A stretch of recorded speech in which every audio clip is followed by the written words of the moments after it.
بسم اللہ الرحمن الرحیم الحمد للہ وکفی وسلام علی عبادہ الذین اصطفی.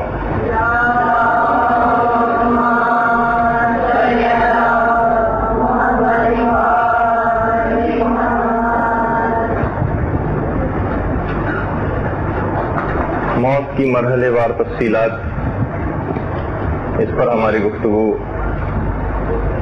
جاری ہے. پہلے کچھ اہم ترین امور تمہید کے طور پر اور اس کے بعد سکارات موت کی کچھ تفصیل ہم آپ کی خدمت میں پیش کریں گے. علماء اخلاق نے اپنی کتابوں میں موت کی کئی اقسام بیان کی، کئی اقسام. آیت اللہ محسن قیراتی نے کہا کہ موت کی 4 اقسام ہیں. اچھے لوگ اچھی موت، اچھے لوگ بری موت، برے لوگ اچھی موت، برے لوگ بری موت. یہ 4 اقسام بیان کی گئی. اچھے لوگ اچھی موت، جو پہلی قسم، مولا متقیان علی ابن ابی طالب علیہ الصلوۃ والسلام فرماتے ہیں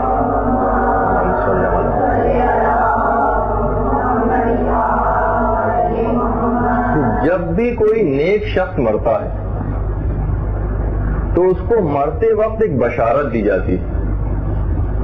یہ بشارت سنتے ہی اس کی آنکھوں میں ایک چمک پیدا ہو جاتی ہے، مرنے کی خواہش اس کے دل میں پیدا ہو جاتی ہے اور اس کی روح بآسانی قبض انصری سے پرواز کر جاتی ہے. اچھے لوگ اچھی موت، یہ روایت بہار الانوار میں علامہ مجلسی نے نقل کی. یہ پہلی قسم. دوسری قسم ہے اچھے لوگ بری موت یا سخت موت. اس سلسلے میں پیغمبر اسلام کی جو حدیث بہت مشہور ہے وہ یہ ہے، پیغمبر اسلام فرماتے ہیں کہ موت کے وقت کی جو سختیاں ہیں وہ مومن کے گناہوں کا کفارہ بن جاتی ہیں، تاکہ اب مرنے کے بعد اسے کوئی عذاب خدا نہ برداشت کرنا پڑے. اچھے لوگ تھے، نیک لوگ تھے، لیکن موت کے وقت کی سختی ان کے آئندہ کے عذاب کو برطرف کرنے کے لیے دی گئی. یہ دوسرے قسم ہے اچھے لوگ بری موت، برے لوگ اچھی موت. تیسرے قسم. اس سلسلے میں ہمارے ساتھ امام مفتی قاسم علیہ السلام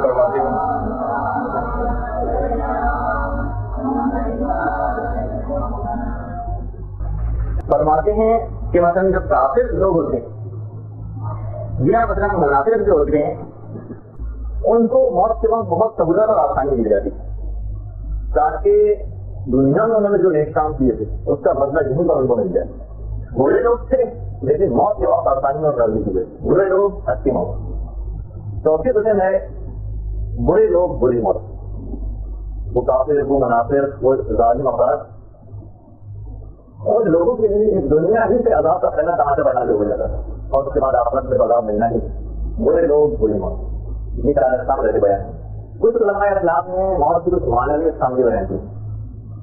دلوں کی موت، قرآن کی آیت بھی ہے پورے نمبر میں ان کا لا تسمعوا الموت. اے رسول اللہ، آپ ان مردہ دل لوگوں کو زندہ نہیں رکھ سکتے، ان کے لیے مردہ ہو گئے، اس لیے دلوں کی موت اس سے مراد. اسی اعتبار سے بہت ساری روایتوں میں، جیسے کہ مولانا کی روایت ہے، ان افراد کے لیے کہ جو امر بالمعروف اور نہی عن المنکر نہیں کرتے، معاشرے کے اندر گناہ ہوتے دیکھتے رہتے ہیں لیکن انسان سے جو نہیں رہتی، اور کوئی بالکل ایک عام سی بات ان گناہوں کو سمجھا جاتا. ان کے متعلق بھی مولانا نے ارشاد فرمایا کہ وہ چلتی پھرتی زندہ لاش ہیں. کسی کو اگر زندہ لاش دیکھنی ہو تو وہ ایسے افراد کو دیکھتے کہ جنہوں نے کہنا سننا لوگوں کو بند کر دیا اور وقت کو اپنے نماز اور روزے کے اندر مصروف ہے، اور باقی ان کو معاشرے کے اندر جو خرابیاں اور برائیاں پیدا ہو رہی ہیں اس سے کوئی کاروبار نہیں. فضانے کا مجلس آیا زندوں کے اندر چلتی پھرتی لاشیں. ایسا بہت سی مناجات جو آئمہ سے مرضی اس کے اندر سے انسان جو روزانہ مختلف گناہوں کے اندر مبتلا رہتا ہے یہ خود اس کے دل کو مردہ کرنے والی چیز ہے. تو ایک تو یہ دلوں کی موت, یہ بھی موت کے اقسام میں سے ایک ہے. موت کے اقسام میں سے ایک اور قسم علماء نے بیان کی, وہ ہے معاشرے کی موت. اپنی اولادوں کو, اپنی تہذیب کو, اپنی معاشرت اور ثقافت کو, اپنی زبان کو غیروں کے حوالے کر دیں گے. یہ سب چیزیں کیا ہیں؟ یہ سب بھی اس کی تفصیل میں بہت جایا جا سکتا ہے, لیکن اتنا ہمارے پاس وقت نہیں ہے. البتہ آپ خود اس میں سوچ سکتے ہیں کہ معاشرہ ہی موت کا شکار ہو جائے.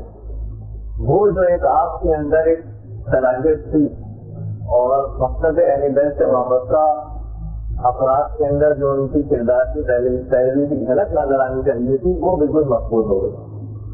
ایسی پھلکی کی کوئی چنگاریاں یا وہ بھی پھلکی ہوئی محسوس نہیں ہوتی. تو انسان اس کا پورا معاشرہ اس کا شکار ہو جاتا ہے ایک جمود کا, اور گویا اس کو ایک موت تاری ہو جاتی ہے.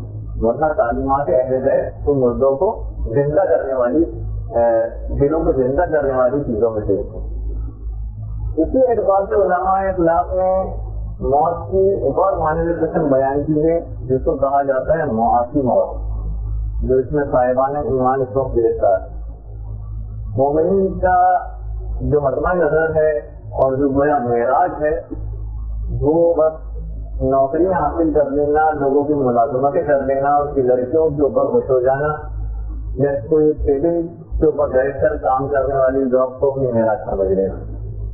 کیا ہوا کہ دشمنان اہل بیت تمام دیکھنے کا پیسہ وہ لوگ لے گئے اور فقیری اور غربت ہمارے حصے میں رہی. یہ معاشی موت ہے کسی بھی قوم کی, جس کے اندر ہماری قوم جو ہے اس سے شکار ہو رہی ہے. اور پھر ایک جو سب سے اعلیٰ وجہ میں موت کی حضرت موت کے اور بہت ساری اقسام ہے, لیکن ہم اسی جگہ اس کو روکیں گے.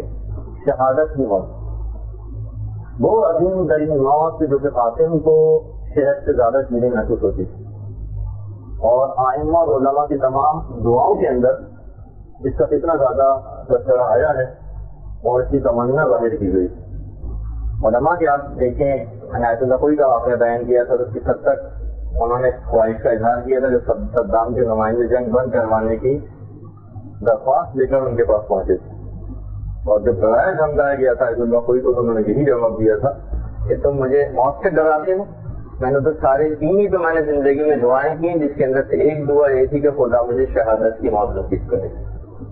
تو بہرحال علماء کے آرزوؤں میں سے ایک ہے, اور یہ بھی روایات کے اندر ایک بات ملتی ہے, آگے چل کے ویسے اس کا بھی ذکر آئے گا سکرات موت کی کیفیت میں. شہید کو جو مرتے وقت جو تکلیف پہنچتی ہے, ہمیں تو یہ نظر آ رہا ہوتا ہے کہ وہ خاک و خون میں ڈوبا ہوا ہے اور جسم پہ اس کے اتنے زیادہ زخم ہیں اور کتنا اذیت کے ساتھ اس کو شہید کیا گیا, لیکن مرتے وقت جو اس کو تکلیف ہوتی ہے وہ فقط روایت میں یہ ہے کہ اتنی ہوتی ہے کہ جتنی ایک چیونٹی کے کاٹنے کی ہوتی, بس اتنی ہلکی سی ایک اس کو کسک پہنچتی ہے اور بس اس کی روح ملاقات پروردگار کے لیے چلی جاتی. اچھا, پھر ایک سوال یہ پیدا ہوتا ہے کہ آخر یہ جو ہمیں موت کا خوف ہے, یہ موت کا خوف ہمیں کیوں ہے؟ دیکھیے اس کی بہت ساری وجوہات علماء نے بیان کی. پہلی بات تو یہ کہی گئی ہے کہ دیکھیں جو شخص بھی موت کو فنا اور نابودی سمجھتا ہو, بس اس کے بعد کچھ نہیں اور مر جانا ہے اور اس کے بعد کی کوئی زندگی نہیں, تو اس کو تو موت سے ڈرنا بھی چاہیے. فنا اور نابودی اگر اس کے خیال میں موت اس کا نام ہے تو پھر تو واقعی اس کو ڈرنے کی ضرورت. دوسری علماء نے وجہ یہ بیان کی ہے کہ دیکھیے اگر کوئی شخص اپنے خون پسینے کی گاڑی کمائی سے کوئی گاڑی خریدتا, اب اس کا پورا زندگی کا مقصد اور پوری چیز وہ گاڑی کے گرد گھومتی, اب اگر اس کی کوئی گاڑی اس سے چھین لے تو اس کی زندگی اجیرن ہو کے رہ جاتی. اس کو خوف محسوس ہوتا ہے اس خیال سے بھی کہ کوئی میری چیز چھین کے نہ لے جائے.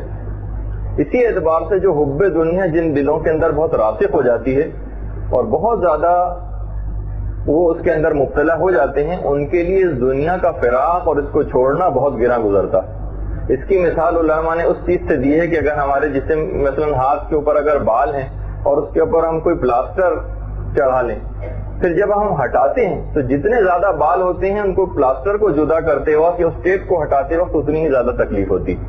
ہاں البتہ اگر کسی جگہ جسم کے حصے پر بال نہیں اور وہاں وہ ٹیپ لگا ہوا ہے تو بڑی آسانی کے ساتھ وہ چھوٹ جاتا. اسی طریقے سے جو حب دنیا اور دنیا کی محبت میں گرفتار شخص ہوتا ہے اس کو دنیا چھوڑتے وقت بہت زیادہ اسی وجہ سے تکلیف ہوتی ہے.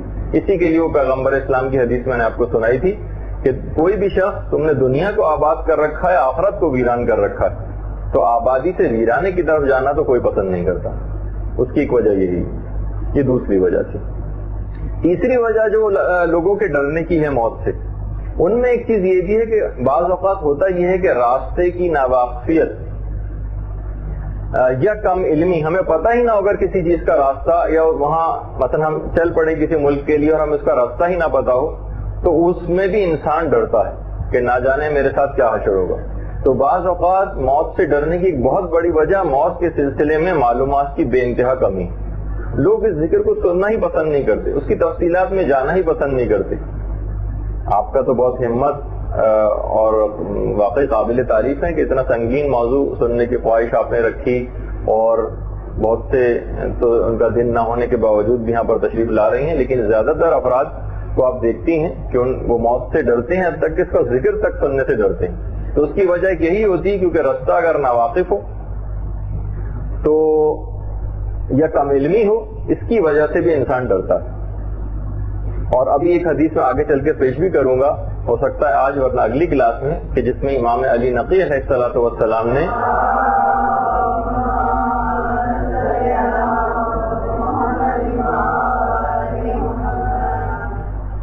اپنے ایک صحابی سے جو سکرات موت کی کیفیت میں تھا اس سے یہ بات بیان کی تھی کہ اور وہ شخص موت کے خوف کی وجہ سے رو رہا تھا. تو امام نے اس سے یہی کہا تھا کہ تم اس وجہ سے فقط موت سے خائف ہو کیونکہ تم اس کی حقیقت سے ناواقف ہو. اور پھر امام نے کچھ اور جملے ارشاد فرمائے جو آگے چل کر آئیں گے. تو اس کے اندر بھی یہ بات کہ انسان کو پتہ نہیں ہوتا کہ میرے بعد کیا, مرنے کے بعد کیا ہوگا. وہ بس خدا کو ایک ظالم و جابر کے روپ کے اندر دیکھ رہا ہوتا ہے اور کسی عذاب کا انتظار کر رہا ہوتا ہے اس کی طرف سے, جبکہ معاملہ زیادہ تر حالات میں اس کے برعکس ہوتا ہے. اچھا, اسی اعتبار سے بعض اوقات یہ ہم عام فہم مثالوں سے اس کو سمجھانے کی کوشش کر رہے ہیں کہ موت سے لوگ ڈرتے کیوں ہیں. بعض اوقات سفر اگر انسان آپ کو درپیش ہے تو پیٹرول کی کمی یا مثلا پرانے ٹائروں کی خرابی کی وجہ سے اس کو خوف درپیش ہوتا. وہ جو مولا بھی اکثر اپنے الفاظ میں کہا کرتے تھے نا کہ آہ من قلت الزاد و طول الطریق و بغض السفر و عظیم المورد. سفر کتنا زیادہ طویل ہے, زیادہ راہ کتنا کم ہے, اور منزل کتنی دور ہے, اور وہ مورد جہاں پہ ہمیں ٹھہرایا جائے گا وہ کتنا عظیم ہے, میدان قیامت. تو بعض اوقات یہ بھی چیز ہوتی ہے کہ ہمارے ساتھ ہمارے وہ اعمال ایسے نہیں ہیں. وہ جیسے کہا کہ ٹائر خراب ہیں, پیٹرول کی کمی ہے, کیسے منزل تک پہنچیں گے, اس وجہ سے بھی یہ خوف ہوتا ہے. اور بعض اوقات جو انسان کو ڈر لگ رہا ہوتا ہے بہت سے سفروں سے, اس میں بعض اوقات یہ ہوتا ہے کہ جناب اوور ٹیکنگ یا اوور اسپیڈنگ یا کچھ ایسے قابل دست اندازی پولیس یا قانون کے خلاف کوئی ایسی حرکت آپ نے کی ہوئی ہے سفر میں, اور اس بات کا ڈر ہوتا ہے کہ کہیں پولیس ہم کو پکڑ کے نہ لے جائے. تو قانون شکنی کی وجہ سے ہمیں ڈر محسوس ہو رہا ہوتا ہے. وہ جو ہے نا قرآن کی سورہ جمعہ کی غالباً آیت وَلَا يَتَمَنَّوْنَهُ أَبَدًا بِمَا قَدَّمَتْ أَيْدِيهِمْ, یعنی اس وجہ سے یعنی موت سے خائف ہیں بِمَا قَدَّمَتْ أَيْدِيهِمْ, یعنی اس سے پہلے یہ جو گزشتہ جو خلاف ورزیاں کر چکے ہیں اس کی وجہ سے کوئی شخص بھی اس بات کو پسند نہیں کرتا کہ وہ کٹہرے میں کھڑا کیا جائے. جبکہ مولا کائنات علی ابن ابی طالب علیہ الصلوۃ والسلام یہ فرماتے ہیں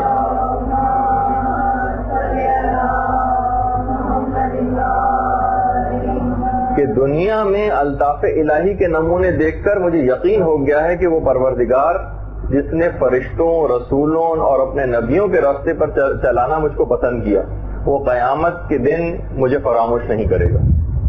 اور مجھے قیامت کے دن اس عظیم مقصد اور خدا کی طرف سے ہونے والی مہمان نوازی کے سلسلے میں کسی قسم کی کوئی تشویش نہیں، یہ مولا فرماتے تھے۔ تو مولا کے ماننے والوں کو بھی بہرحال یہ کچھ ایسی باتیں تھیں کہ جس کی وجہ سے لوگ موت سے ڈرتے تھے، موت سے ڈرتے ہیں بلکہ۔ اور دیکھیے، اگر بہت زیادہ موت سے ڈر لگے اور زندہ رہنا چاہیں تو بہت سارے اعمال ایسے بھی ہیں کہ جو زندگی کو طویل کر سکتے ہیں، کہ جس میں انسان اپنی گزشتہ زندگی کی غلطیوں کی تلافی کر سکے۔ عمر بڑھائی بھی جا سکتی ہے۔ ویسے تو ہمارا وہ کتابچہ جو مدرسے کی طرف سے شائع ہوا تھا، عمر اور رزق بڑھانے کے 100 طریقے، وہ اگر آپ مطالعہ کریں تو اس کے اندر بھی بہت سے طریقے ہیں، لیکن آج خاص طور پر ایک واقعہ آپ کی خدمت میں پیش کر رہا ہے، اور وہ واقعہ ہے حضرت داؤد علیہ السلام، جو خدا کے ایک نبی تھے، ان سے متعلق۔ حضرت داؤد زبور کی تلاوت کیا کرتے تھے، احکامات دین بتایا کرتے تھے، اور ایک نوجوان ان کے پاس آتا تھا اور بہت شوق سے زبور سنا کرتا تھا۔ اچھا، حضرت داؤد علیہ السلام کے پاس ملک الموت بھی آیا کرتا تھا۔ ایک دن ملک الموت آیا اور اس نوجوان کو بہت غور غور سے دیکھنے لگا۔ درود بھیج دیجیے محمد آپ۔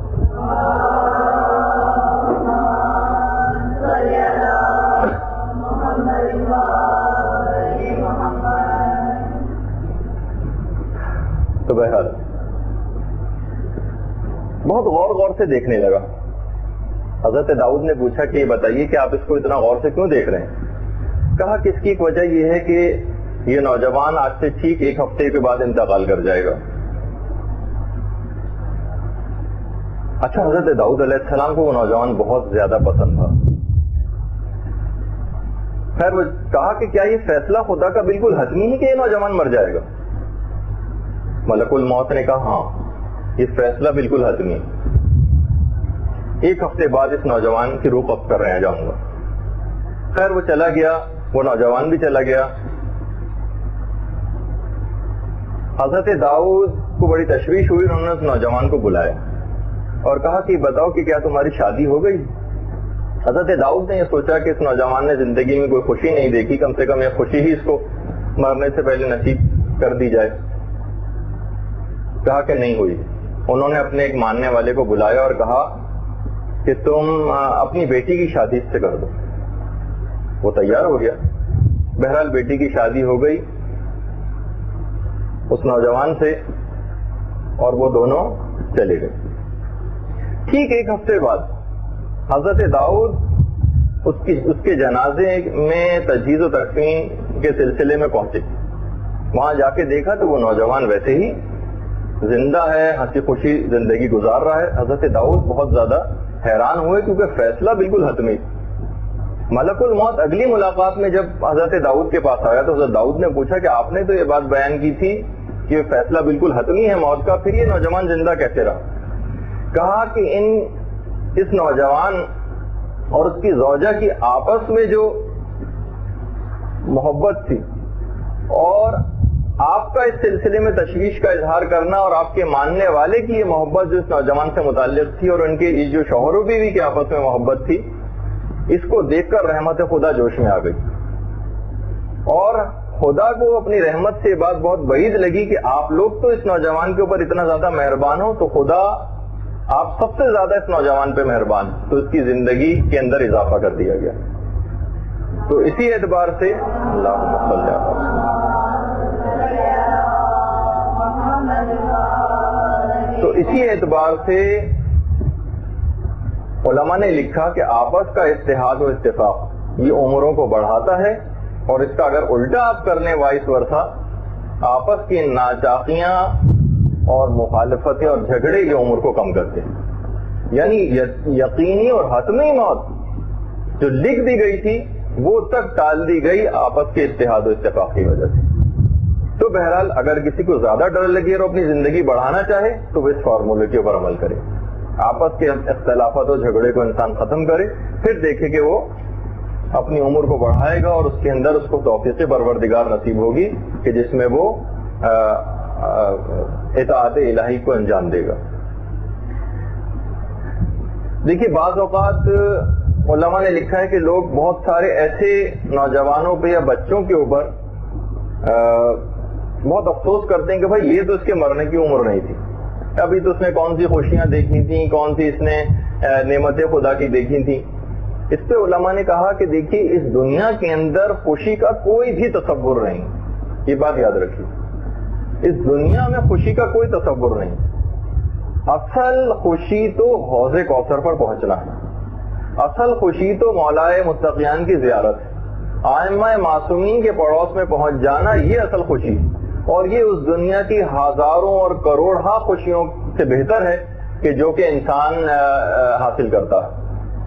حتیٰ کہ بہت ساری چیزیں یہ جو دیکھیے, جیسے کہ دفعہ ہم نے بیماری کے سلسلے میں بات کی تھی اسی اعتبار سے, حتیٰ کہ اگر کسی کے گھر میں کسی بچے کی کوئی موت ہو جائے, اس تک کا اتنا زیادہ ثواب اور فائدہ بتایا گیا ہے کہ ہمارے چھٹے امام یہ بات بیان فرماتے تھے کہ اگر کوئی شخص کوئی بچہ اگر کسی کے گھر میں مر جائے, کسی شخص کے اگر کسی نابالغ بچے کا انتقال ہو جائے تو وہ زندہ رہنے والے 70 بچوں سے بہتر ہوگا. اور یہ بھی بیان فرماتے ہیں چھٹے امام کہ یہ جو نابالغیت کی حالت میں جو بچہ وفات پا گیا, یہ اپنے زمانے کے امام کو درک کرے گا اور انہیں پالے گا. یعنی ہم بہت سی چیزوں کو اپنے لیے بہت زیادہ پریشانی کا باعث سمجھتے ہیں, جبکہ اس کے اندر ہمارے لیے کتنی زیادہ بھلائی ہوتی ہے. لہٰذا اس بات کی ضرورت بہت زیادہ ہے کہ ہر محفل میں ذکر خدا ہو. آواز تھوڑی بڑھائیے. ہر محفل میں ذکر موت ہو. یہ ایک ایسی دلوں کو زندہ کر دینے والی چیز ہے, یعنی ذکر موت دلوں کو زندہ کرتا, موت کو بے انتہا آسان کر دیتا ہے. سب سے اہم بات یہ ہے کہ موت کو آسان کر دیتا ہے.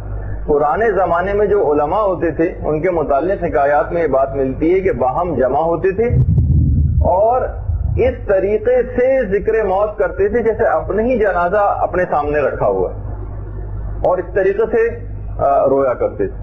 اچھا, بہت سارے دیکھیے سوالات لوگوں نے ایسے پیدا کر دیے ہیں لوگوں کے دماغوں میں, اور ان کو اس ذکر سے جو ہے وہ ہٹایا گیا ہے کہ بھائی ایک خیال باطل مثلا نے کی ہے کہ یہ دیکھیے یہ جو ہماری دنیا ہے یہ بالکل نقد ہے اور آخرت ایک ادھار کا سودا ہے. تو دیکھیے نقد کے اوپر ادھار کو ترجیح دینا کسی عقل مند کا شیوا نہیں, یہ اکثر لوگ اپنی گفتگو میں کہتے ہیں. دیکھیے یہ قاعدہ وہاں پر تو چل سکتا ہے کہ جہاں مثلا نقد اور ادھار بالکل برابر ہو, لیکن مثلا اگر نقد آپ کو 1 روپیہ مل رہا ہے اور ادھار آپ کو 10 کروڑ روپے مل رہے ہیں, جبکہ دنیا اور آخرت کے اندر یہ تقابل بھی نہیں. 1 روپے اور 10 کروڑ کا بھی تقابل نہیں ہے کہ دنیا اور آخرت اتنی متضاد چیزیں. تو کوئی عقل مند شخص بھی اس نقد 1 روپیہ لینے کو پسند کرے گا بنسبت یہ کہ مثلا 10 سال بعد اگر سے 10 کروڑ روپے مل رہے ہیں, وہ کہے گا نہیں میں 10 سال بعد 10 کروڑ روپے لے لوں گا. اس کے اندر تو وہ نقد اور ادھار کے چکر میں نہیں پڑتا. تو یہ آخرت کے سلسلے میں ہی نقد اور ادھار کی بات کیوں آتی؟ مثلا بعض اوقات بہت سارے ڈاکٹر حضرات کچھ پھل اور غذائیں کھانے کو منع کرتے ہیں کہ بھائی اس بیماری کے اندر آپ نے جو پھل اور یہ غذائیں یہ آپ کے لیے ممنوع. حالانکہ ان پھلوں کی اور غذاؤں کی لذت نقد ہے اور شفا ہونا ایک ادھار سودا ہے, لیکن تب بھی آپ ان تمام چیزوں کے اوپر عمل کرتی ہیں. اسی اعتبار سے دوا کی کڑواہٹ نقد ہے, شفا ایک ضمنی چیز ہے, پتہ نہیں ملے یا نہ ملے. آپریشن کی تکلیف نقد ہے, شفا کا پتہ نہیں کہ ملے نہ ملے, لیکن اس کے باوجود بھی کوئی شخص اس بات کو یہاں پر لے کے نہیں آتا کہ نہیں بھائی ابھی تو یہ والی چیز تو مجھے فائدہ پہنچا رہی ہے نا, تو میں بات والی ادھار چیز کی طرف نہیں جاؤں گا. اسی اعتبار سے بہت سارے افراد یہ کہتے ہیں بھائی دنیا کا فائدہ تو یقین ہی ہے, آخرت میں شک ہے کہ پتہ نہیں ہم کو ملے یا نہ ملے, ہمارے اعمال قبول ہوں یا نہ ہو. تو دیکھیے یہی چیز جب انسان عملی طور پر دنیا میں کرتا ہے تو اس کا خیال فاسد ہوتا ہے. مثلا آدمی جو تجارت کرتا ہے, مشقت اٹھاتا ہے, اس کے اندر مستقبل کے ایک بہت بعید فائدے کے لیے وہ اس وقت انویسٹمنٹ بھی کر رہا ہوتا ہے. دیکھا جائے تو یہ اپنا پیسہ ضائع کر رہا ہے, پھینک رہا ہے, پتہ بھی نہیں کہ آئندہ منافع ملے یا نہ ملے, لیکن دنیا کے اندر اس کو یہ سوچ کبھی بھی نہیں آتی. لیکن اس کے باوجود یہ عمل کر رہا ہوتا ہے. تو یہ اپنے آپ کو لوگ بیوقوف بنا رہے ہوتے ہیں ان تمام باتوں کے ذریعے. اسی اعتبار سے بہت سارے لوگ کہتے ہیں کہ بھائی آخرت کی باتوں کو تو ہمیں کوئی تجربہ نہیں، تو آخرت کو تو ہم نے دیکھا نہیں ہے، اس کی اور دنیا کے اندر ہم ان فائدوں کو دیکھتے ہیں. تو دیکھیے بعض اوقات یہ بھی ہوتا ہے کہ ذاتی تجربہ اگر کسی چیز کا نہ بھی ہو تو بھی معتبر اشخاص کا قول معتبر ہوتا ہے. مثلا بیمار کو دوا کی تاثیر پتہ نہیں ہوتی لیکن وہ ڈاکٹر کے قول کے اوپر بھروسہ کر رہا ہوتا ہے. بلکہ سب سے زیادہ تو ایسے افراد کو بھروسہ کافروں اور یہودیوں کے دواساز اداروں کے اوپر ہوتا ہے کہ نہیں بھائی فلاں SKNF کمپنی جو ہے وہ تو بہت ہی اس کی دوائیں بالکل صحیح ہوتی ہیں. یعنی ان کے اوپر تو اتنا بھروسہ. اور مثلا جو قابل اعتبار افراد ہیں، ڈاکٹر سے تو آپ علاج کی کوئی دلیل نہیں طلب کرتے، لیکن انبیاء، اولیاء، صالحین، حکماء ان کے قول کے اوپر اس میں بھروسہ نہیں کریں گے آپ. چاہے کافر اور یہودیوں کے دواساز اداروں کے اوپر حد سے زیادہ بھروسہ ہوگا. تو بہرحال اب دیکھیے یہ سب چیزیں ایک ایسی چیزیں ہیں کہ لوگ اس کے اندر بہت زیادہ بیوقوف بن رہے ہیں. بہرحال یہ چند کچھ لوگوں کے باطل خیالات تھے جن کا ہم نے رد کیا. بس ایک آخری چیز ہم بیان کر کے اور اپنے سکرات موت کے جو موضوع ہے اس کے اوپر واپس چلے جائیں گے. دیکھیے چلیں ابھی آپ نے سنا کہ برے لوگ یا جن کے نامہ اعمال میں بہت زیادہ کمی ہے ان کا موت سے گھبرانا تو ٹھیک ہے. نیک لوگ کیوں موت سے گھبراتے ہیں؟ یہ بھی تو ایک سوال ہے نا. نیک لوگوں کی موت سے گھبراہٹ کی کیا وجہ ہے؟ علماء نے اس میں ایک بات کہی. دیکھیے یہ جو ہے نا کہ نیک لوگوں کا موت سے گھبرانا اور ملاقات پروردگار کا شوق بھی رکھنا، اس میں آپس میں کوئی منافات نہیں، اس میں کوئی تضاد نہیں. نیک لوگ موت سے گھبراتے بھی ہیں اور اس کے ساتھ ساتھ شوق ملاقات پروردگار رکھتے ہیں، بالکل اس انداز سے اس غوطہ خور کی مانند کہ جس کو موتی اور سیپیوں کی تلاش اور جواہرات کی تلاش ہوتی ہے اور وہ غوطہ لگا کے گہرے سمندروں میں جاتا ہے لیکن موت آ جانے سے ڈرتا بھی، ڈوب جانے کا بھی اس کو خوف ہوتا ہے. لیکن یہ ڈوب جانے کا خوف اس کو اپنے مقصد میں حائل نہیں ہونے دیتا اور اس کے باوجود ان اعمال کو انجام دیتا ہے. تو دیکھیے بہرحال یہ ایک ایسی چیز ہے، ایک ایسا سفر ہے موت کا کہ جس میں آپ کو اکیلے ہی جانا ہے. اور مرزا غالب کی طرح سے تو نہیں ہے جو مرزا غالب جو کہا کرتے تھے کہ غالب اگر سفر میں مجھے ساتھ لے چلیں حج کا ثواب نظر کروں گا حضور کو. تو بہرحال اس سفر میں تو بالکل اکیلے جانا ہے اور جتنا زیادہ راہ اپنے ساتھ ہوگا فقط وہ آپ کے کام آئے گا، یا ایک ایسا بینک اکاؤنٹ کھول کے جانا ہوگا کہ جس میں مستقل ثواب پہنچتا رہے اور اس میں کرنسی آتی رہے جو ہم بعد تک استعمال کرتے ہیں. اچھا اب سکرات موت کے سلسلے میں چند باتیں تو پچھلی دفعہ ہی بیان ہوئی تھیں اور ہم یہ باتیں بیان کر رہے تھے. اچھا بیچ میں یہ بات آ گئی کہ کچھ آپ کے سوالات میرے پاس اس وقت یہاں پہ موجود ہیں، جن کی ہوں ان کے جوابات بعد میں یہاں سے اٹھا سکتے ہیں، میں نے ٹیبل پہ رکھ دی ہیں. صالحین کے اوپر جب سکرات موت کی کیفیت طاری ہوتی تھی، یہاں تک کہ روایت میں یہ بات ملتی ہے کہ جب حضرت بلال حبشی کا آخری وقت قریب آیا تھا تو حضرت بلال حبشی کی جو زوجہ تھیں وہ بہت زیادہ گریہ وزاری کر رہی تھیں، جبکہ بلال یہ فرما رہے تھے کتنے مزے کی بات ہے اور کتنے لطف کی بات ہے کہ ہم پیغمبر اسلام سے ملاقات کریں گے، اپنے دوستوں سے ملیں گے، رسول کے اصحاب باصفہ سے ملاقات کریں گے. بلال کی خوشی سکرات کے وقت دیکھنے سے تعلق رکھتی تھی. ان کی زوجہ رو رہی تھیں اور بلال اس کا اظہار کر رہے تھے کہ بس اب ملاقات ہوئی چاہتی. ایک عالم کا بھی جب وقت احتضار قریب آیا تھا اور وقت انتقال تو ان کی زوجہ بھی اسی انداز سے ان کے اوپر رو رہی تھی. تو وہ فرمانے لگے کہ زوجہ تم کیوں رو رہی؟ تو کہنے لگی کہ آپ کی جدائی پر رو رہی. کہا کہ تمہارے لیے زیادہ مناسب ہے کہ اپنے حال پر رو، کیونکہ میں تو 40 سال سے اس لمحے کا انتظار کر رہا ہوں. بہت سے علماء کے اور واقعات تو ایسے بھی ہم کو ملتے ہیں جس میں وہ انتہائی حشاش بشاش ہنستے مسکراتے اس دنیا سے گئے، مذاق کرتے ہوئے لطف لیتے ہوئے احتضار کا اس دنیا سے گئے. اور بہت سارے علماء کے اندر تو جذبہ تبلیغ اس حد تک زیادہ تھا کہ فرما رہے تھے حالت احتضار میں کہ چلتے چلتے تم کو ایک حدیث کو سناتا جاؤں، اور پھر اس کے بعد لوگوں کو حدیث سنائی اور جہاں جانے آفرین کے سپرد کی۔ اچھا، کچھ علماء کا جب ہم نے حالات پڑھے تو اس کے اندر یہ بھی ملتا ہے کہ لوگوں نے ان سے پوچھا کہ کیا آپ کو اس حالت میں بہت زیادہ تکلیف ہو رہی ہے؟ کہا کہ ہاں تکلیف تو ہو رہی ہے، مگر ایسی خوشی کے موقع پر تکلیف کا کیا ذکر؟ ملاقات پروردگار کی خوشی اس تکلیف کے اوپر غالب آ گئی۔ ایک عالم اس وجہ سے رو رہے تھے، دیکھیے ہم تو کسی اور وجہ سے ہمارے دماغ میں آتا ہے کہ عزیز و اقارب سے جدائی اور اس وجہ سے رونا، کچھ علماء اس وجہ سے رو رہے تھے اور کہہ رہے تھے کہ میں کئی مرتبہ جہاد کے اندر شریک ہوا ہوں اور ہر دفعہ میری خواہش تھی کہ میں شہادت کی موت مارا جاؤں، لیکن آج میں بستر پر ایڑیاں رگڑتے ہوئے مر رہا ہوں، اس کا مجھے سب سے زیادہ افسوس ہے کہ جس کی وجہ سے میں رو رہا ہوں۔ ایک عالم کا جب وقت احتضار قریب آیا اور مرنے کی کیفیت ان کے اوپر غلبہ کرنے لگی تو لوگوں نے ان کو کلمے کی تلقین کی کہ بھائی کلمہ پڑھ لیجیے، جیسے کہ ابھی آگے چل کر ذکر بھی ہوگا۔ تو ہنس کے کہنے لگے کہ تم مجھے کلمہ یاد دلا رہے ہو؟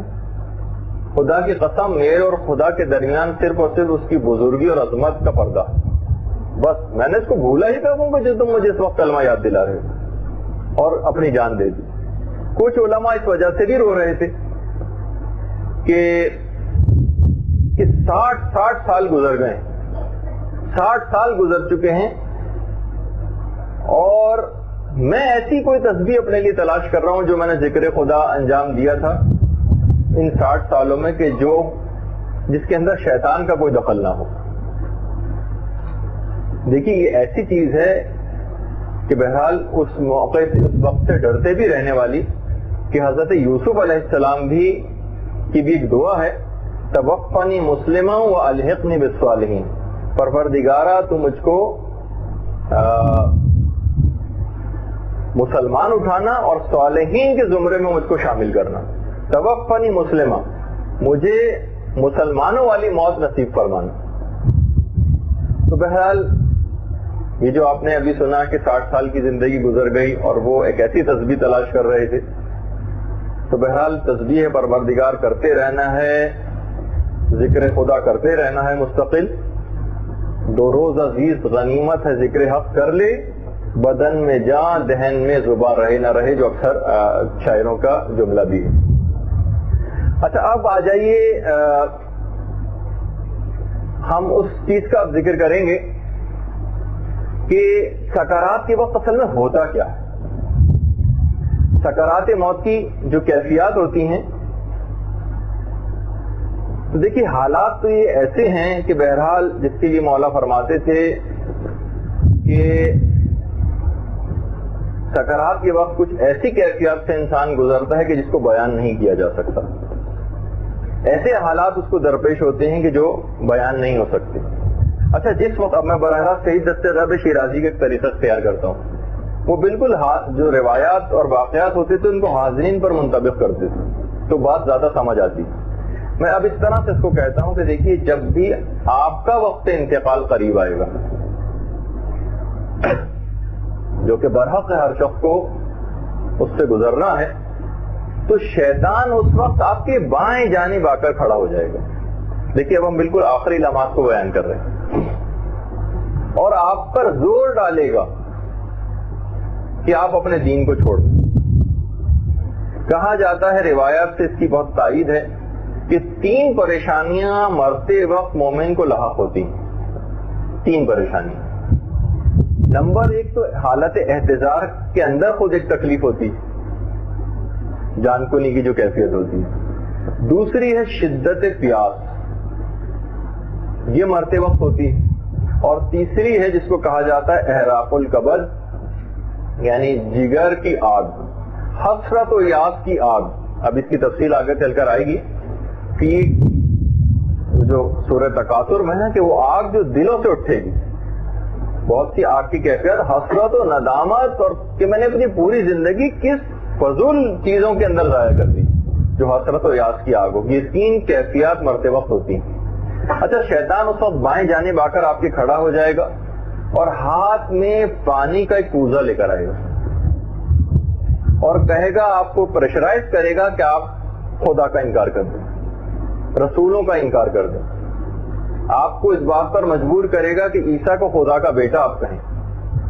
وہ آپ کو مجبور کرے گا کہ کم سے کم یہی کہہ دو لا الہ, کوئی خدا نہیں, اور میں اس وقت تم کو یہ پانی دوں گا.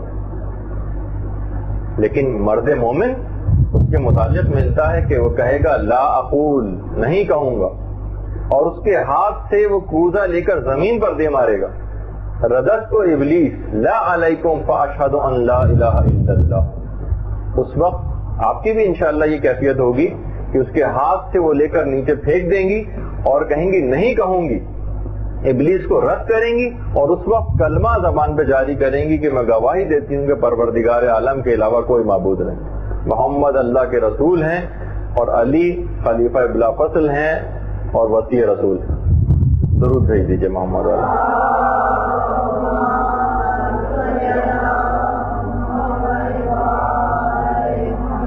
جیسے ہی آپ یہ جملے زبان سے نکالیں گے, شیطان اس وقت ایک زوردار چیخ مارے گا اور اپنے ماننے والے, بہت ساری ابھی میں اس کا آگے چل کے تذکرہ بھی کروں گا جب ملک الموت کی کچھ کیفیات بیان ہوں گی کہ وہ کس انداز سے آئیں گے, وہ اگلی نشست میں البتہ آئے گا. کہ شیطان اس وقت اپنے لشکریوں سے مخاطب کر کے کہے گا جو اس وقت وہاں پر مجمع لگائے ہوں گے کہ یہ شخص آخر کس طرح سے نجات پا گیا. تو اس وقت اس کے تمام لشکر یہ جواب دیں گے کہ یہ اپنی دنیاوی زندگی کے اندر گناہوں سے بچتا تھا تو اس کا یہ انجام تو ہونا ہی تھا. تو گناہوں سے بچنا یہ ایک ایسی چیز ہے کہ بہرحال یہ آپ کو سکرات موت کے وقت شیطان سے اس طریقے سے نجات دلائے گی. یعنی شیطان کے لشکر ہی بھی اس بات کے معترف ہوں گے کہ گناہوں سے بچنے کی وجہ سے آپ کا یہ نیک انجام تو ہونا ہی تھا. اچھا جس وقت جان نکلنے والی ہوگی اس وقت ایک چیز اور ہو رہی ہوگی, وہ یہ کہ آپ کے جو جسمانی اعضاء جتنے بھی ہیں, ہاتھ, پاؤں, آنکھ, منہ, زبان, یہ پیغمبر اسلام فرماتے ہیں کہ سکرات موت کے وقت جب اعضاء میں بے چینی پیدا ہوتی تو اس وقت تمام اعضاء ایک دوسرے کو سلام کرتے ہیں. السلام علیکہ تفارقنی وافارقک الی یوم القیامہ. وہ ایک دوسرے کو سلام کریں گے اور کہیں گے کہ اب ہمارے اور تمہارے درمیان قیامت تک کے لیے جدائی ہو رہی ہے, ہمارے اور تمہارے درمیان قیامت تک کے لیے جدائی ہے. تمام اعضاء ایک دوسرے کو سلام کریں گے.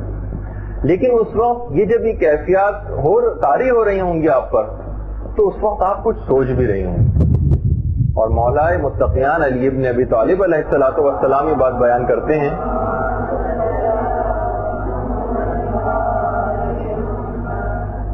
مولا کہتے ہیں کہ مرتے وقت ہر شخص کچھ سوچتا یہ کہ آخر میں نے اپنی عمر کو کن امور کے اندر صرف کر دیا, میں نے اپنی عمر کے قیمتی لمحات کو آخر کہاں پر لگا دیا. وہ اپنی دولت کو یاد کرتا ہے کہ میں نے کس طریقے سے اس دولت کو حاصل کیا اور میں نے کس انداز سے اس کو خرچ کیا. سب یہ چیزیں ساتھ چھوڑ جائیں گی, فقط عمل صالح جو ہوگا وہ باقی رہ جائے گا. تو اس کے دماغ پر ایک فلم چل رہی ہوگی اس وقت کہ اپنی پچھلی تمام زندگی کی کہ آخر میں نے کن فضولیات کے اندر اپنی اس عمر کو ضائع کر دیا. اچھا خالی وہ سوچتا نہیں بلکہ کچھ کہتا بھی ہے جو لوگوں کو سنائی نہیں دیتا. آپ بھی اس وقت کچھ کہیں گی بات, جو سورہ مومنون کی آیت بھی ہے نا کہ حتی اذا جاء احدهم الموت قال رب ارجعونی لعلی عملا صالحا فیما ترکت. کہ پروردگارا مجھے تو دوبارہ, جس کا مفہوم یہ ہے کہ مجھے تو دوبارہ زندگی عطا کر دے تاکہ میں اپنے ترک کیے گئے کاموں کو دوبارہ انجام دے سکوں. میں نے تو یہ بھی نہیں کیا تھا, میں نے وہ بھی نہیں کیا. اتنے ہی آپ کی خدمت میں اس سے پہلے ہم بار بار عرض کرتے رہتے ہیں کہ اپنے قضا واجبات کو انجام دینا, اپنی واجب نمازوں کو انجام دینا, واجب روزوں کو انجام دینا کہ وقت انتقال یہ سب چیزیں آپ کو یاد آئیں گی. اور اس وقت آپ کہیں گی بھی خدا سے کہ پروردگار مجھے اس کو دنیا میں واپس لوٹا دے تاکہ وہ کام جو میں نے ترک کر دیے تھے, فیما ترک تو, جو کام میں نے ترک کر دیے تھے ان کو میں دوبارہ جا کر انجام دے سکوں. لیکن نہیں، حکمت پروردگار یہ ہے آپ کا وقت پورا ہو چکا ہے، آپ کو بہت زیادہ مہلت دی گئی. اور وہ جو سورہ سجدہ کی بھی آیت ہے نا کہ لولا اخرتنی الی اجل قریب فاصدق واکن من الصالحین، اس وقت یہ بھی مومن کہتا ہے کہ جب ان کی موت کا وقت قریب آتا ہے، الی اجل قریب، جب ان کی موت کا وقت قریب آتا ہے تو وہ کہتا ہے فاصدق، کاش میں صدقہ دیتا رہتا اور صالحین میں سے ہو جاتا. تو خود صدقہ مستقل دینا یہ آپ کو اس افسوس سے نجات دلائے گا جو وقت مرگ ہمیں لاحق ہوگا. اچھا، جس وقت جان نکلنے والی ہوتی تو ظاہر ہے کہ مومن پریشان تو ہوتا، ایک پریشانی کسی ایک کیفیت آئے گی تو، لیکن اس وقت ملک الموت آپ کے پاس آ کر کھڑا ہو جائے گا اور آپ کی ڈھارس بنائے گا. دیکھیے، ایک تفسیر المیزان میں علامہ محمد حسین طباطبائی نے اس آیت کی تفصیل کے ذیل میں ایک بات لکھی. وہ جو آیت ہے نا، یا ایھا النفس المطمئنہ ارجعی الی ربک راضیۃ مرضیہ فادخلی فی عبادی وادخلی جنتی، کہ مومن اس وقت طباطبائی فرماتے ہیں کہ بہت زیادہ ڈر رہا ہوگا تو ملک الموت آ کر اس کی ڈھارس بنائے گا اور کہے گا ڈرو نہیں، میں تم پر تمہارے باپ سے زیادہ مہربان. اس وقت وہ یہ آ کر کہے گا اور کہے گا اپنی آنکھیں کھولو، کیونکہ مومن نے اپنی آنکھیں خوفزدہ ہونے کی وجہ سے بند کر دی ہوں. اور جس وقت وہ اپنی آنکھیں کھولے گا، علامہ محمد حسین طباطبائی فرماتے ہیں کہ وہ رسول و ائمہ کے ملکوتی چہروں کا مشاہدہ کرے گا اور بس اللہم صلی علی محمد، اور پھر اسی وقت جان دیتے وقت ایک آواز پروردگار آئے گی، یا ایتھا النفس المطمئنہ ارجعی الی ربک راضیۃ مرضیہ فادخلی فی عبادی وادخلی جنتی. اے نفس مطمئن، اپنے رب کی طرف پلٹا اس حالت میں کہ تیرا پروردگار تجھ سے راضی ہے اور تو اپنے پروردگار سے راضی ہے، میری جنت میں داخل ہو جا اور میرا بندہ بن جا. تو اس وقت ہمارے ساتھ یہ ہو رہا ہوگا. اچھا، ابھی جو آپ نے ایک چیز سنی کہ یہ جو تین چیزیں خاص طور پر لاحق ہوں گی ہر مرنے والے کو، اس کے اندر ایک ہم نے شدت پیاس کا بھی تذکرہ کیا تھا. دیکھیے، خاص طور پر روایات میں یہ بات ملتی ہے کہ بہرحال مسلم معاشرے میں رہنے کی وجہ سے جس کے بہت سارے فائدے ہیں، ان میں سے ایک فائدہ یہ بھی ہے کہ ہمارے نوجوان اس حد تک نہیں بگڑ پاتے کہ جو کہ غیر مسلم معاشروں کے اندر جا کر آباد ہونے کی وجہ سے جس کا بہت زیادہ بیان ہوتا ہے. یہاں پر تو ان واقعات کی تفصیل کے اندر بھی جانا بیکار ہوتا. کہا جاتا ہے کہ جو شدید ترین پیاس جن لوگوں کو لگتی ہے یہ ان افراد کے لیے ہوتی ہے کہ جو شراب پیتے ہیں. ایک خاص طور پر ان افراد کو ہوتی ہے شدید ترین جو پیاس ہے. اب بہت سارے شعر اس انداز کے بھی کہے گئے ہیں کہ مثلا جس سے تشویق ہوتی، وائس شراب پینے سے کافر ہوا میں کیوں، کیا 3 چلو پانی میں ایمان بہ گیا. اکثر شاعران نے بڑے تشویق و ترغیب دلائی کہ جناب اس میں کوئی بات نہیں، ایمان تو نہیں بہ جائے گا 3 چلو اگر پی لیں گے تو بہرحال. لیکن یہ ہے اتنا بڑا گناہ. جیسا ایک دفعہ میں نے ذکر کیا تھا کہ مولا بیان فرماتے تھے کہ 40 اونٹوں کی قطار اور جو سب سے 40واں اور آخری اونٹ ہے اس کے اوپر شراب کی کوئی خالی بوتل بھی موجود ہو تو علی اس پہلے اونٹ کی مہار پکڑنے کو تیار نہیں. تو بعض اوقات دیکھیے یہ ایسے گناہ ہیں کہ وہی میں نے کہا کہ بہرحال مسلم معاشروں کے اندر رہنے کی وجہ سے بہت سی چیزوں سے جو ہم بچے ہوئے ہیں اور آہستہ آہستہ بھی چیزیں ٹوٹتی جا رہی ہیں کہ لوگ ان غیر مسلم معاشروں کے اندر جا رہے ہیں کہ جہاں کسی قسم کا کوئی روک ٹوک نہیں ہے، وہاں پر یہ علماء یہ تمام حدیثیں بیان بھی کرتے ہیں. تو ہاں، البتہ یہ جو ایک عمومی طور پر ایک مومن کو بھی جو پیاس لگے گی، بہت زیادہ شدید پیاس ہے، وہ تو شرابیوں کے لیے مخصوص ہے. اور مومنین کے لیے جو ہلکی نوعیت کی بہرحال ایک پیاس ہوگی کہ جب بھی وہ شیطان پیالہ لے کر آئے گا پانی کا. اس کے 2 طریقے بتائے گئے ہیں اس پیاس سے بچنے کے بھی، جو کہ زندگی میں ہم کو کرنے ہیں. ایک طریقہ بتایا ہے پیغمبر اسلام ختمی مرتبہ صلی اللہ علیہ وآلہ وسلم نے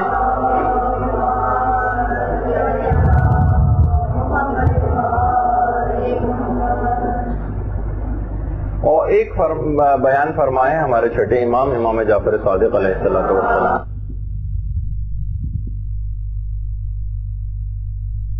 یہ بات بیان فرماتے ہیں جو شخص بھی شعبان میں 8 روزے رکھے گا وہ پیاسا نہ مرے گا اور اس دنیا سے سیراب ہو کر جائے گا حوض کوثر سے. حوض کوثر کے پانی سے اس دنیا سے سیراب ہو کر جائے گا جو بھی شعبان کے مہینے میں 8 روزے رکھے گا. تو رجب کے بعد اگلا مہینہ شعبان ہی کا ہے تو اس کے اندر بھی انسان کوشش یہ کرے کہ پیغمبر کی اس حدیث کے اوپر عمل کرے تاکہ اس شدت پیاس سے بچ سکے.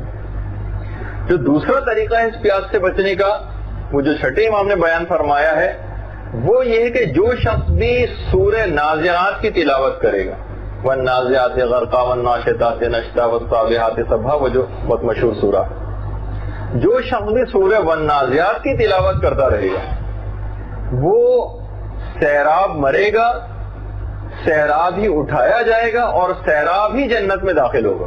ورنہ میدان قیامت کی تفصیل میں بھی ہم بیان کریں گے کہ شدت پیاس و بھوک وہاں پر بھی. لیکن والنازعات غرقا کی تلاوت کرنے والا اور یقیناً اس سے مراد فقط یہ نہیں ہے اور کہ آپ لفظی طور پر تو پڑھیں لیکن والنازعات غرقا کے جو سورہ والنازعات ہے اس کے جو مطالب اور مفاہیم ہیں اور اس کے اندر جو پیغامات ہیں ان کو بھی تفسیر کے اندر سے دیکھنے کی کوشش کیجیے گا کہ اصل مطمع نظر تو اس سے اخلاق کو درست کرنا اور سنوارنا کہ جس کے اثرات اور نتائج یہ ہوں گے کہ جب آپ ان پر عمل کریں گی تو خود بخود یہ تمام تکالیف آپ سے دور ہو جائیں گی. تو بہرحال یہ دو شعبان کے 8 روزے اور والنازعات غرقا کی مسلسل تلاوت اور اس کے مفاہیم میں غور و فکر یہ شدت پیاس سے نجات دلائے گا. اچھا جس وقت ملک الموت اگرچہ ڈھارس بند آتا ہے اور اس وقت ایک کیفیت یہ بھی ہوتی ہے کہ کچھ اور فرشتے بھی جو اس وقت وہاں پر موجود ہوں گے آپ کے پاس وہ بھی آپ کو باقاعدہ بہلائیں گے. روایت میں تذکرہ ملتا ہے کہ مرنے والے کے پاس مرنے والے کی مختلف مرنے والے کے جو جس وقت کوئی بھی شخص مرنے والا ہوتا ہے تو مختلف چیزوں کے ذریعے فرشتے آ کر ان کا دل بہلاتے ہیں. روایت میں جس طرح روتے ہوئے بچے کو والدین بہلایا کرتے اور اس کی روح اتنی آسانی کے ساتھ ان کی بہلاوے کے نتیجے میں نکل جاتی ہے جس طریقے سے آٹے میں سے بال نکل جاتا ہے.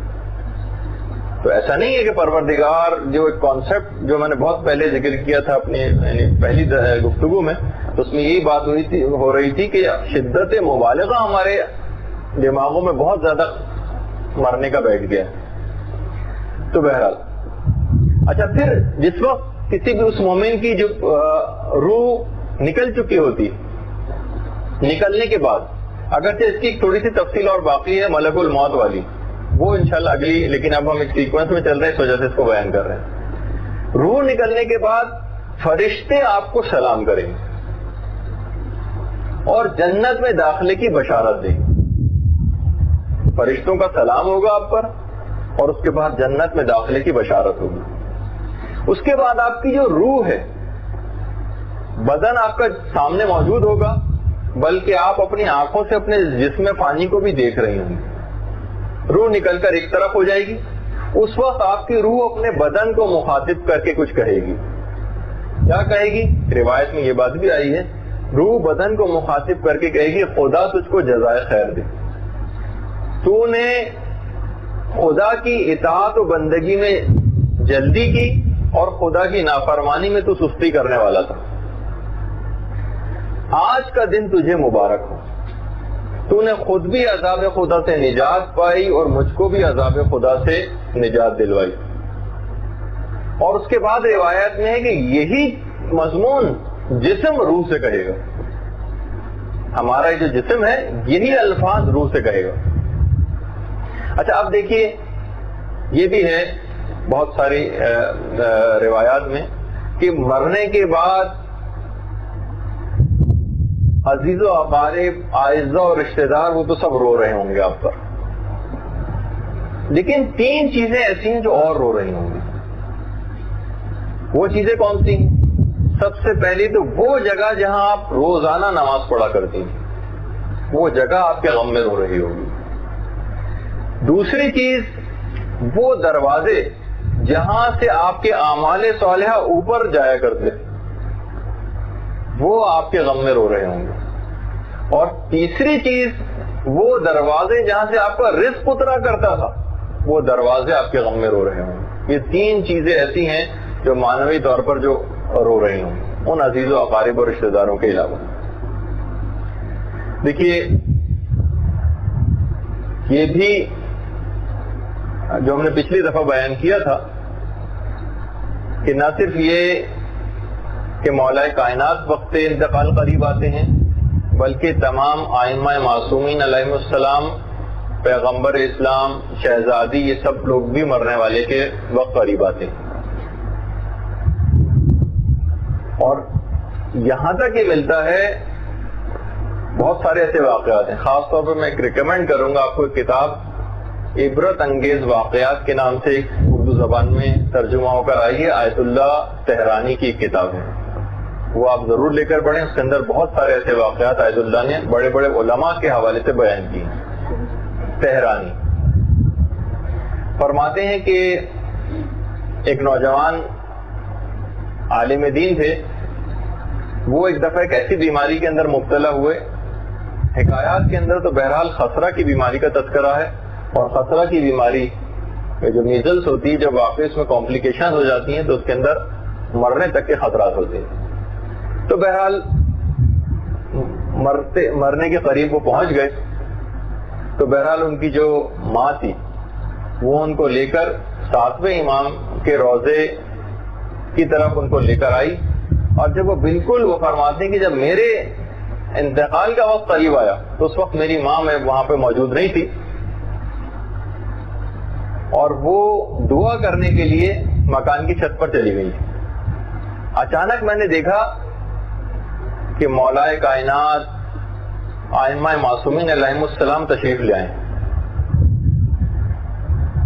اور کہا کہ ہمارے ساتھ چلو گے. میں نے کہا ہاں. تو میں ان کے ساتھ جانے کے لیے تیار ہوا.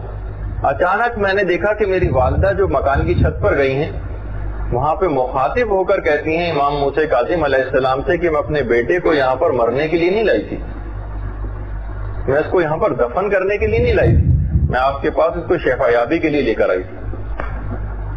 اور امام کو واسطے دینے شروع کیے. اسی وقت اچانک میں نے دیکھا کہ امام موسیٰ کاظم علیہ السلام تشریف لائے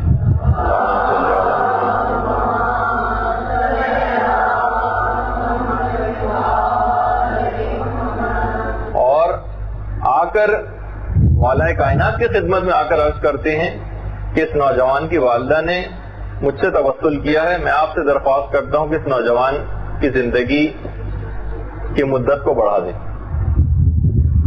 اس نوجوان کی زندگی کی مدت کو بڑھا دیں. مولا کائنات نے پیغمبر اسلام سے ارشاد فرمایا یہ جملے کہ اس کی ماں نے یہ درخواست کی ہے 7ویں امام کے توسل سے. تو اس وقت پیغمبر اسلام نے ملک الموت کو مخاطب کر کے کہا کہ وقت معلوم تک کی مدت کے لیے چلے جاؤ, اس کی مدت کو بڑھا دیا گیا اور پھر وہ تمام حضرات چلے گئے. یہ زندہ ہو گئے دوبارہ. آیت اللہ تہرانی فرماتے ہیں کہ جس وقت ان کی والدہ ادھر کے آئیں تو یہ اپنی والدہ سے انہوں نے بہت زیادہ ناراضگی اور غم کا اظہار کیا کہ ائمہ معصومین علیہ السلام مجھے لینے کے لیے آئے تھے اور آپ نے مجھے جانے نہیں دیا, اور بہت عرصے تک ان سے اس انداز سے خفا رہے. تو ایک تو یہ. دوسرا آیت اللہ تہرانی نے ایک واقعہ اور لکھا ہے. فرماتے ہیں کہ ایک اور عالم دین تھے کہ جو ایک جگہ پر موجود تھے, وہاں پر ان کی شادی ہوئی اپنی زوجہ کو لے کر. وہ کسی دوسرے سفر پہ گئے, بلکہ نجف آئے تو دیکھا کہ وہاں پر ایک شدید وہ خاتون معظمہ بیمار ہو گئی, اور بیمار ہونے کے بعد وقت انتقال ان کا قریب آ گیا. تو وہ البتہ اس وقت ان کے پاس سے چلے گئے بہت زیادہ مایوسی کے عالم میں. ان کو وہ فرماتے ہیں کہ اتنا زیادہ میرے دل میں رنج و غم تھا کہ میں نے ابھی میری حال ہی میں شادی ہوئی ہے, ان کو لے کر میں نجف یہاں پر آیا ہوں, اور انہوں نے یہ دیکھا کہ اب جب میں کس منہ سے اپنی سسرال کا سامنا کروں گا کہ وہ کہیں گے کہ ہماری نوبیاہتا بیٹی کو یہاں سے لے گئے اور کسی اور جگہ دفن کر کے آ گیا. اتنی زیادہ خفت اور شرمساری ان کے دل میں پیدا ہوئی کہ اس وقت ائمہ سے توسل کرنا شروع کیا.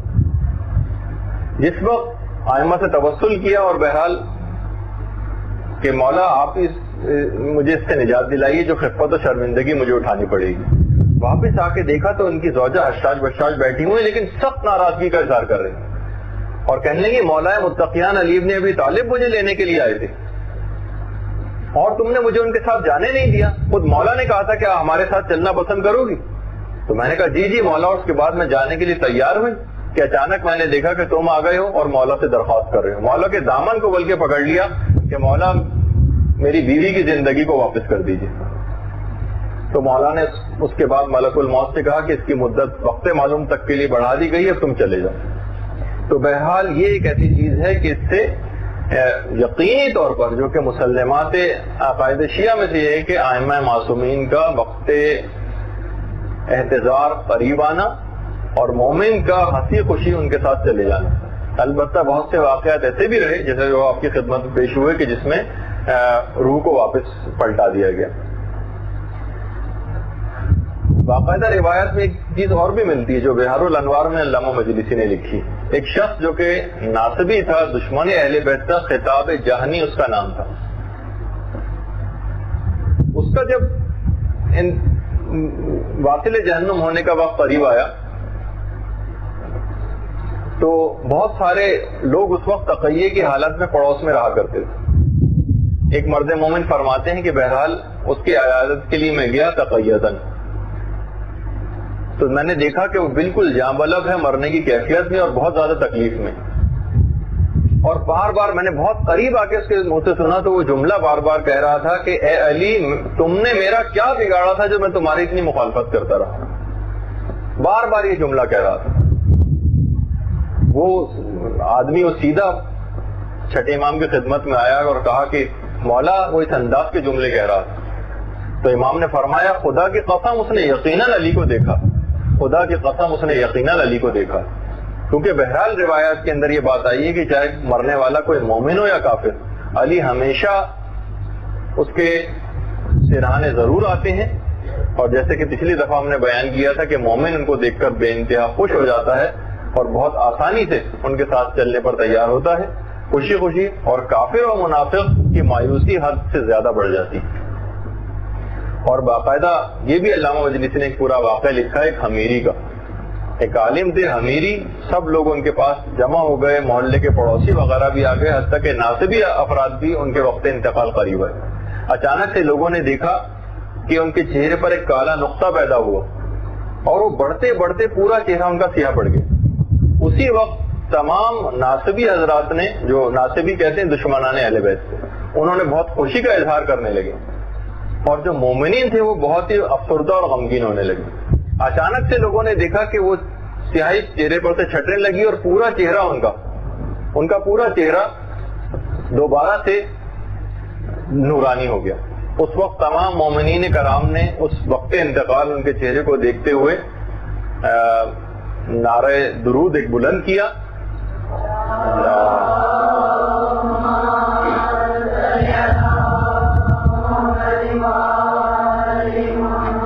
اور اس وقت پھر علامہ مجلسی نے وہ اشعار لکھے ہیں کہ جو کہ حمیری نے اس وقت کہے، بلکہ ان کا مفہوم یہ تھا کہ جو شخص بھی اس بات کا معتقد نہیں ہے، جو شخص بھی اس بات کا معتقد ہے وہ یہ بات جان لے کہ وہ انتہائی غلطی پر ہے کہ علی اپنے ماننے والوں کو مشکلات میں تنہا چھوڑ دیتے.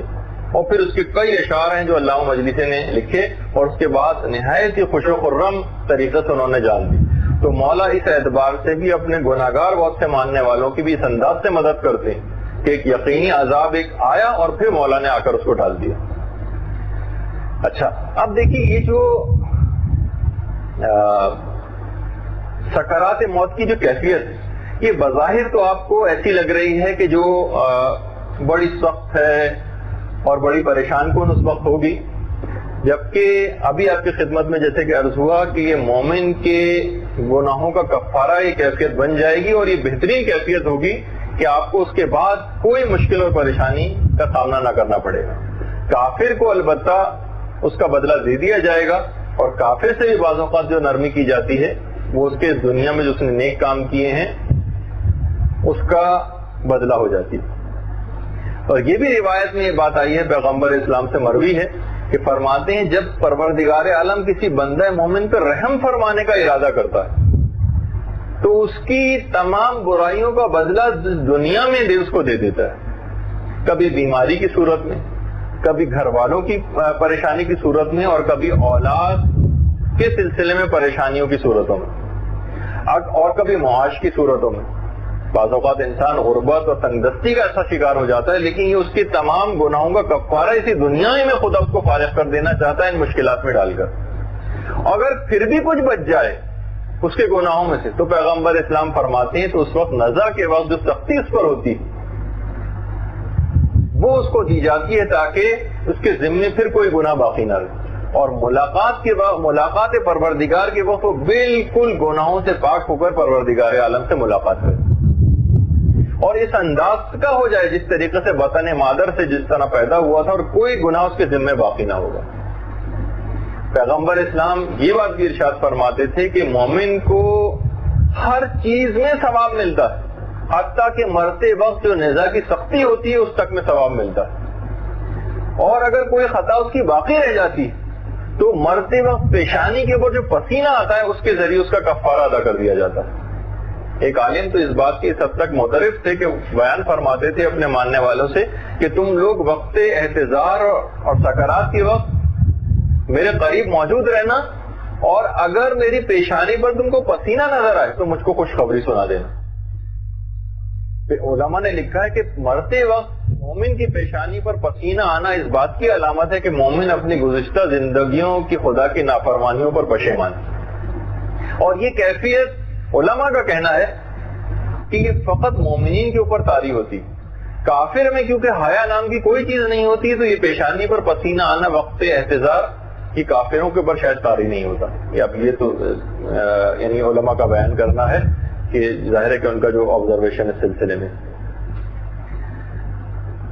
اچھا، جو کافر اور منافق ہیں البتہ بہرحال یہ ہے کہ ان کو تو بے انتہا اذیتوں کا سامنا کرنا پڑ سکتا ہے، بلکہ پڑتا ہے زیادہ تر اوقات میں، سوائے اس کے کہ خدا ان کو کچھ جو نیک اعمال کیے تھے اس کا بدلہ اس دنیا ہی میں دے دے، ورنہ ان کے متعلق تو یہاں تک ملتا ہے کہ انتہائی ہولناک تکالیف ان کو برداشت کرنا پڑیں گی، جو کہ آروں سے زیادہ چیرے جانے، قینچیوں سے کاٹے جانے اور ہانڈیوں میں ابالے جانے سے زیادہ خطرناک۔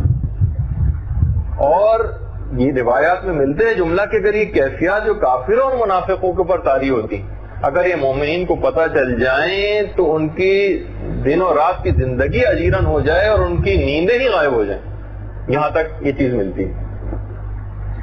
اچھا، اتنا میں اور بتا دوں کہ یہ جو شیطان جو قریب آ کے کھڑا ہو جاتا ہے اور بہکانے کی کوشش کرتا ہے، اس کا ایک فارمولا ہے کہ کن افراد یہ حربہ کن افراد کے اوپر اس کا کارگر نہیں ہوگا، جنہوں نے اپنی زندگی کو خدا کی زیادہ تر فرما برداری میں صرف کیا، وقت انتقال شیطان کو اس پر غلبہ حاصل نہیں کرنے دیا جائے گا، یہ خدا کی طرف سے ہوگا۔ ایسا نہیں ہے کہ جس نے پوری زندگی زیادہ تر فرما برداری کے اندر پروردگار عالم کی گزاری، اس پر مرتے وقت شیطان کو اس پر غلبہ دے دیا جائے۔ ہاں، البتہ کسی شخص نے اگر اپنی پوری زندگی شیطان کی چراگاہ بنتے ہوئے گزاری اور نافرمانیوں سے پوری زندگی کو عبادت کر کے رکھا ہے ڈھٹائی کے ساتھ، تو ایسے شخص کے لیے یہ خطرہ بہت زیادہ موجود ہے کہ کہیں شیطان اس کو وقت مرگ ایمان اس کا زائل نہ کر دے اور اس پہ تسلط نہ حاصل کر لے۔ اچھا، اب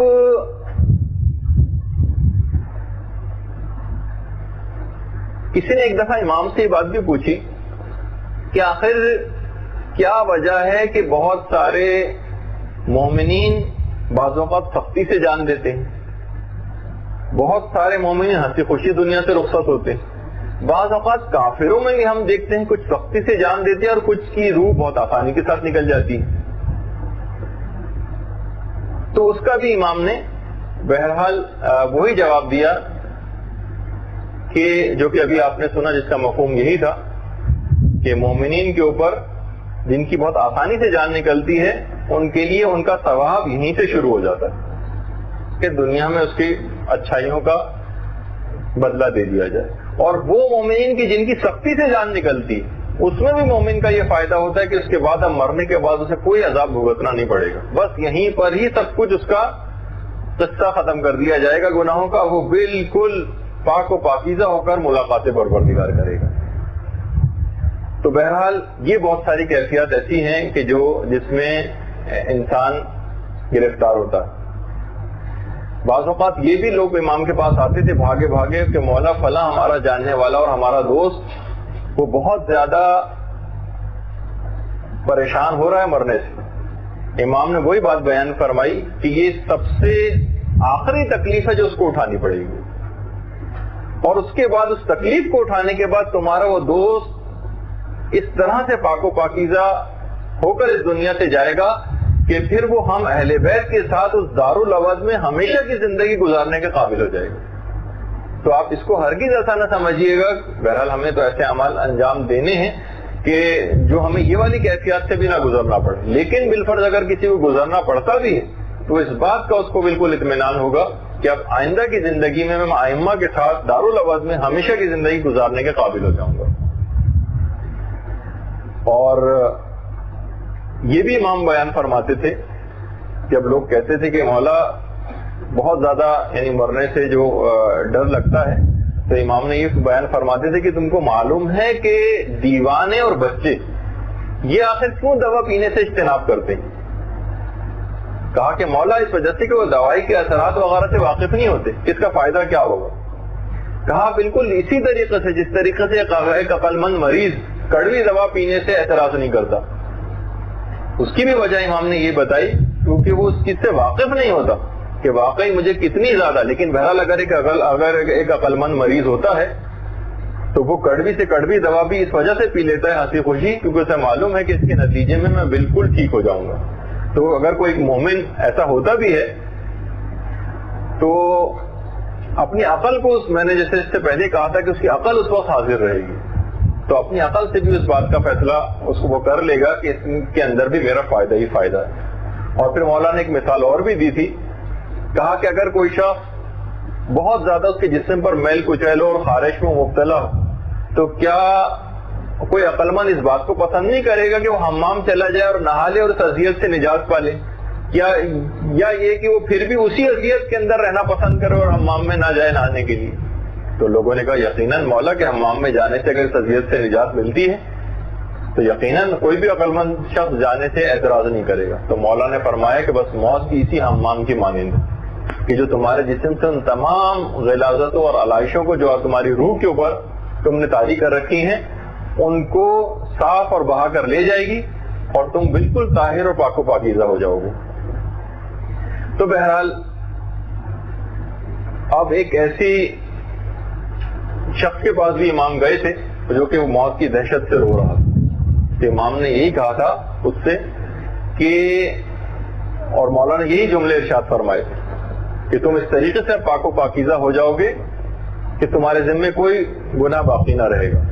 یہ روایت میں جملہ ملتا ہے کہ جب امام نے یہ تمام جملے اس سے ارشاد فرمایا اور اس کو سمجھایا حالت احتضار میں سکرات موت کی کیفیت کے وقت، تو اس وقت پھر اس کا تمام خوف و حراس ظاہر ہو گیا، اسی وقت اس کا تمام خوف و حراس ظاہر ہو گیا، فخر و انبساط کی لہریں اس کے چہرے سے نمودار ہونے لگی اور وہ آمادہ موت ہو گیا، آنکھیں بند کر لیں اور اپنی راہ کے اوپر چل دیا۔ تو بہرحال ابھی آپ نے تھوڑی سی ایک تمام کیفیات کو سنا جو کہ سکرات موت کے سلسلے کے اندر مومن کے اوپر طاری ہوتی ہیں۔ البتہ ابھی بہت ہی اہم ترین چیز باقی، سکرات موت کی کیفیات کچھ اور، ملک الموت کی آمد اور اس کی تفصیلات وہ کچھ اور ابھی باقی ہیں۔ مرتے وقت جو ایمان کے ہاتھ سے نکل جانے کا خوف لاحق ہوتا ہے، بہت سارے اعمال ایسے ہیں کہ جن کی وجہ سے یہ خوف پیدا ہو سکتا ہے کہ کہیں مرتے وقت ہمارا ایمان ہمارے ہاتھ سے زائل نہ ہو جائے۔ وہ گناہ کون کون سے ہیں ان کا ہم ذکر کریں گے. وہ کون کون سے اعمال ہیں کہ جو ان تمام کیفیات سے آپ کو نجات دلا دیں گے.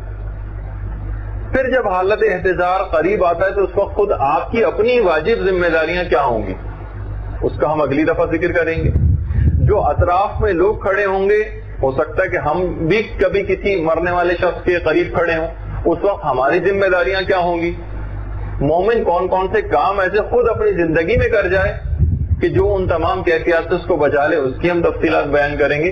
اور وہ کافی تفصیلی موضوع ہوگا جو شاید اگلی 2 نشستوں تک اور جاری رہے گا، بلکہ شاید 3 بھی نشستیں اس میں ہو جائیں. لیکن یہ ہے ہی اتنا امپورٹنٹ، اتنا مورد ابتلا، کوئی شخص اس میں ایکسیپشن نہیں ہے، چاہے وہ نبی مرسل ہو یا بالکل ایک عام آدمی، سب کو اس کی تمام کیفیات سے گزرنا ہوتا ہے. تو بہرحال کیونکہ ہم گناہگار اور خاطی بندے ہیں، ہمیں اس کی تیاری، جو موت کی تیاری کے معنی یہی ہیں کہ ان تمام چیزوں کا دفع آپ پہلے سے کر لیجئے. تیاری کے اور کوئی معنی نہیں کہ موت کے لیے تیار اور آمادہ رہنا. مثلا آپ نے کہا کہ جناب شدت پیاس ہوگی تو 2 آپ کو چیزیں پتہ چل گئیں، شعبان کے 8 روزے آپ رکھیے، اور اس کے بعد بنازعات غرقہ کی روز تلاوت، اس کے مفاہیم میں غور و فکر، اور اس طریقے سے بہت ساری کیفیات اور چیزیں آپ کی خدمت میں پیش آتی رہیں گی. ہم گفتگو یہیں پر روکتے ہیں. السلام علیکم ورحمۃ اللہ وبرکاتہ. اللجن اللجن اللجن اللجن یا مولا اللجن اللجن اللجن اللجن اللجن اللجن اللجن اللجن یا صاحب السماء اللجن اللجن